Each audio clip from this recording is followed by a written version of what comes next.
so I started taking chances on more off-the-beaten-path locations. There were a few flops in there, of course, but many happy surprises too. Lithuania, Trinidad and Tobago, Taiwan, and interior Mexico all wound up being some of my favorite trips. I may never have gotten to visit any of these if I'd confined myself to $850 flights, and thus one trip per year at most, because I would have been less willing to take a gamble on somewhere unconventional. After that serendipitous trip to Milan, word spread to coworkers and friends who all had the same request. Scott, when you find another deal like that, can you let me know so I can get in on it too? Rather than trying to remember everyone I'd promised to alert, I started a simple little email list, Scott's Cheap Flights.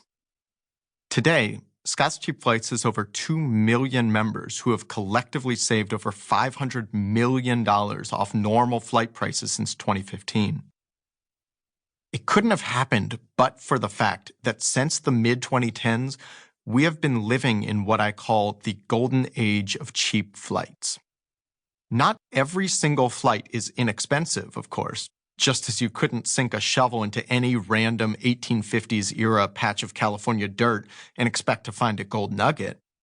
Never in history, though, have flights been as cheap and numerous as they are today. And yet, in 2018, as fares departing the United States dropped as low as $224 round trip to Paris and $377 round trip to Tokyo, a Morning Consult poll found that only 13% of respondents said the cost of flights had gotten better in the past few years. Meanwhile, 71% said airfare had stayed the same or gotten worse. Though airfare can be erratic, it's not indecipherable. On the contrary, with a basic knowledge of how airfare works, anyone can relish the joy of cheap flights.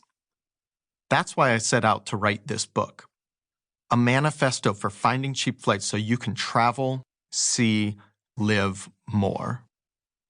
Nobody wants to overpay for airfare. So why do so many of us do it? Why do we hand over $1,000 for a single round-trip fare to Europe when that much cash could easily buy 3 flights?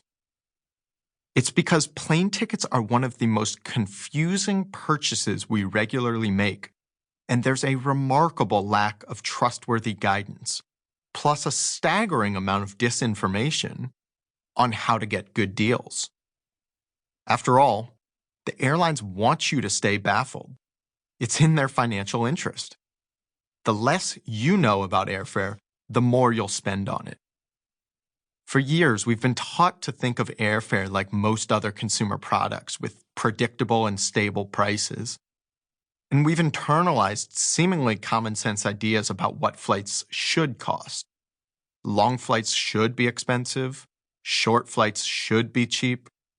Unsold last-minute seats ought to be heavily discounted. It all makes intuitive sense. Turns out, we're all wrong. Here's why. Let's compare purchasing flights with buying some bagels. When you shop for bagels, the price is essentially the same on any given day, and it mostly depends on how many you buy.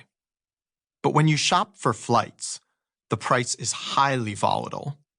The same flight that cost $800 today may cost $300 tomorrow and $1,300 the next day.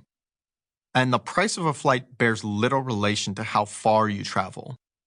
It costs more to fly from the United States to Jamaica, for instance, than it does from the United States to China. If you get home and realize you already had plenty of bagels, you usually can go back to the store for a full refund. Not so with airfare, unless you're prepared to pay hundreds of dollars in fees.